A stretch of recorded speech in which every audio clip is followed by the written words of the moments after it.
योगी सरकार में किसानों के लिए अधिकारी कितने सचेत हैं, इसकी एक बानगी अमेठी में देखने को मिली। दरअसल अमेठी में किसानों को लेकर एक किसान मेला लगाया गया था। इस मेले में किसान तो पहुंचे लेकिन अधिकारी नदारद रहे। दरअसल शुक्ल ब्लॉक परिसर में किसान मेला पहले ही विवादों में रहा। अधिकारी तो दिखाई नहीं दिए लेकिन नेता डींगे हाँकते नजर आए। अधिकारियों के नहीं आने से निराश किसान वापस लौट गए।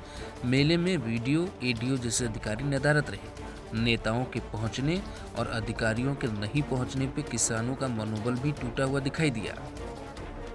और तो लोग बाग से बहुत बताए लेकिन कोई सुनता नहीं है। कोई कहता है कि यहाँ पानी क्या कैसे आएगा कैसे नहीं आएगा। आज किसान गोष्ठी थी।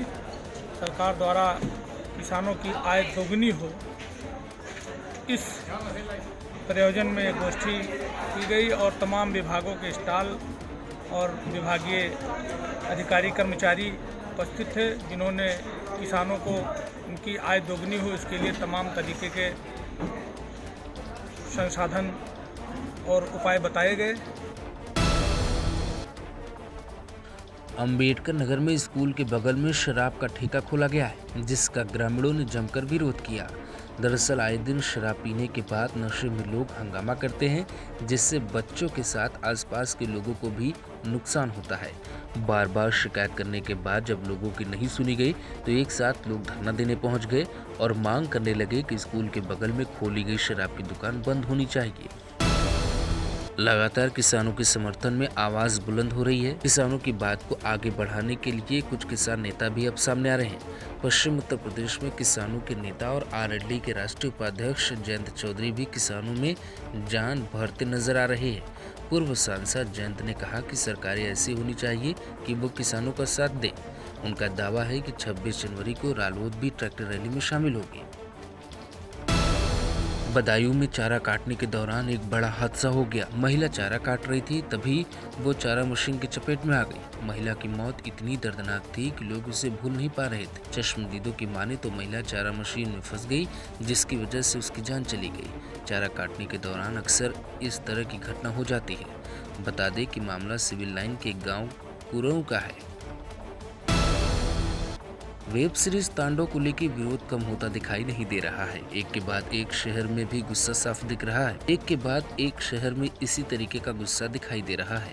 मुजफ्फरनगर में भी इसका विरोध देखा गया। बता दें कि हिंदू वाहिनी मंच के कार्यकर्ताओं ने शहर में फिल्म का विरोध करते हुए पुतला दहन किया।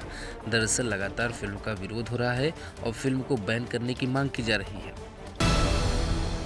बदायूं में रिश्तों को शर्मसार करने वाली घटना सामने आई है। दरअसल पति ने जब पत्नी को आपत्तिजनक हालत में देखा तो वो अपना आपा खो बैठा और भाई के साथ मिलकर हत्या कर दी। दरअसल आरोपी पति का आरोप है कि महिला के संबंध किसी और के साथ थे, जिसकी वजह से उसे अपनी जान गंवानी पड़ी। मामला बड़ा होता देख पुलिस ने 2 दिन के भीतर मामले का खुलासा कर दिया। दरअसल 19 जनवरी के दिन एक महिला का शव बाहर मिला था, जिसके बाद से ही पुलिस मामले की जांच में जुटी थी और गंभीरता को समझ रही थी। हालांकि जांच से ये बात साफ हुई कि हत्या परिवार के लोगों ने ही की थी। महिला का गांव के ही एक लड़के के साथ अवैध संबंध था। चंदौली में कुछ लोगों का दावा है कि उन्होंने चुड़ैल का एक वीडियो फोन में कैद किया है। दरअसल वीडियो में ये दावा किया जा रहा है कि पेड़ पर एक परछाई दिख रही है जो चुड़ैल की है। वीडियो बनाने वाला बाद में भागता हुआ भी दिखाई देता है। हालांकि पहले कॉलेज से चीखने की आवाज़ आती है, फिर अचानक दूसरे वीडियो में एक परछाई दिखाई देती है और लोग उसे भूत मानते हैं। वीडियो चंदौली के बलुआ थाना क्षेत्र के खंडवारी पीजी कॉलेज का है। हालांकि कॉलेज प्रबंधक का दावा है कि कॉलेज को बदनाम करने के लिए वीडियो वायरल किया गया है। मामला पुलिस के संज्ञान में है और वो जांच में जुटी है। सिद्धार्थ नगर में मंडलायुक्त गांवों का दौरा करने निकले थे। कुछ गांवों तक जब वो पहुंचे तो गांव वाले उनसे शिकायत करने लगे। शिकायत सुनने के बाद अधिकारी तो निकल गए, लेकिन गांव में मामला तनावपूर्ण हो गया। मामला उसका ब्लॉक के गांव लक्ष्मणपुर का है, जहां अधिकारी के जाने के बाद ईंट और पत्थर चले। इस दौरान कुछ लोगों को चोटें भी आई हैं। दरअसल गाँव में जब अधिकारी पहुंचे तो लोग एक दूसरे की शिकायत करने लगे। इसी बात को लेकर अधिकारी के जाने के बाद गाँव में विवाद हो गया। इंसानों और जानवरों की लड़ाई तो अक्सर हम देखते हैं, लेकिन पक्षियों की लड़ाई शायद ही आपने देखी हो। लेकिन मिर्ज़ापुर में विंध्याचल क्षेत्र में ये खेल सालों पुराना है और इसे हर साल मनाया जाता है। कुछ लोगों के लिए ये नया हो सकता है, लेकिन मिर्ज़ापुर के लिए ये बिल्कुल पुराना है। पुरानी परंपरा से जुड़ा हुआ ये खेल हर साल इसी तरीके से खेला जाता है। दरअसल बुलबुल पक्षियों की लड़ाई को देखने के लिए लोग दूर दूर से आते भी हैं। प्रतियोगिता में कुल 56 टीमों ने हिस्सा लिया था। होश में जोश खोना नुकसानदायक हो सकता है। कुछ ऐसा ही हुआ सहारनपुर में कुछ हिंदू संगठन के कार्यकर्ताओं के साथ। दरअसल जिन लोगों ने जोश में आके सरकारी और नगर निगम के बनाए शौचालय को तोड़ दिया था, उनके खिलाफ पुलिस ने अब केस दर्ज कर लिया है। हिंदू संगठन के लोगों ने मामले को देखते हुए थाने का घेराव किया और मुकदमा वापस करने का दबाव बनाया। दरअसल बस स्टैंड के पास मंदिर है। मंदिर के ठीक बगल में ही निगम सरकारी शौचालय का निर्माण करवा रहा है, जिससे काफ़ी लंबे समय से हिंदू संगठन विरोध कर रहे हैं। इसी को लेकर हिंदू संगठन में नाराजगी भी है। जब पुलिस ने उनकी नहीं सुनी तो संगठन के लोगों ने शौचालय को तोड़ डाला, जिसके बाद शिकायत के आधार पर पुलिस ने 17 लोगों के खिलाफ मामला दर्ज कर लिया है।